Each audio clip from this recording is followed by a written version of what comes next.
mynews.studio. Picture this: tiny plastic fragments drifting across the Pacific, almost like invisible confetti. Now, what if a sponge made from squid bone could actually catch them? That's quite an image. Microplastic pollution really is everywhere. Just to set the stage, today's date is 2025-11/11. We're talking about particles so small they slip through most filters, ending up in oceans, rivers, and even our tap water. The scale is enormous. Why have existing cleanup methods struggled so much? The main issue is that nets and regular filters aren't fine enough. Microplastics are usually under 5 millimeters, often much smaller, and they just pass through. If you try using ultra-fine filters, they clog quickly or slow down the water too much. So most traditional methods can't keep up with the sheer volume or persistence. And it's not just that these plastics are floating around. They actually carry toxic chemicals, get eaten by fish and other marine life, and eventually, some of that ends up in our food chain. The health and environmental effects seem to be getting clearer every year. Right, but now there's something new. A team from the University of Wuhan has developed a sponge made from cotton and squid bone. It sounds almost basic, but in lab tests, it removed up to 99.9% of microplastics from contaminated water. Hang on, did you say squid bone? How does that actually work? It comes down to chitin, which is a natural polymer found in squid bone. Chitin is common, it breaks down naturally, and in this case, it's blended with cotton cellulose.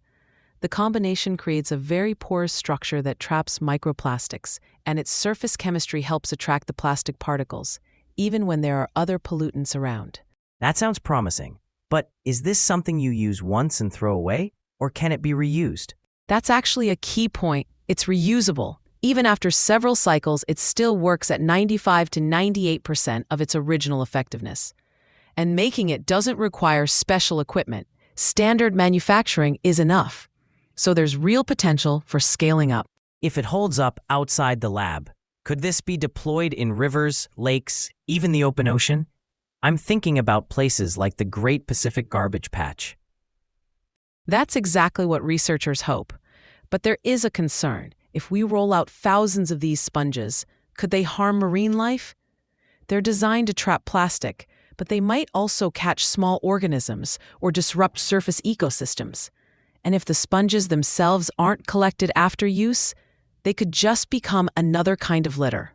So even with a breakthrough, there's always the risk of new unintended problems. What are scientists saying about the environmental impacts?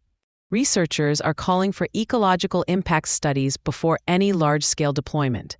It's a balancing act, removing microplastics without introducing a fresh set of issues. And there's also the economic factor to consider. That's important, because a lot of high-tech approaches are expensive and use a lot of energy. How do these sponges stack up on cost and resources?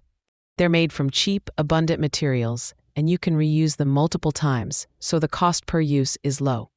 There's no need for big machines or a lot of energy.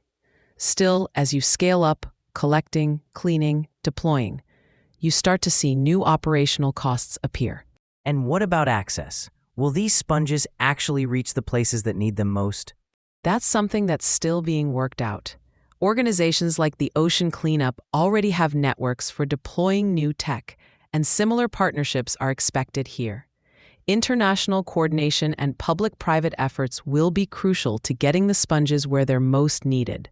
Microplastic pollution really is global. It's been found from deep ocean trenches to mountain peaks. If this sponge technology can be scaled up, could it actually make a difference for marine health and even for people? It's a significant step forward. For once, we have a solution that's practical, affordable, and potentially scalable, if we manage it responsibly.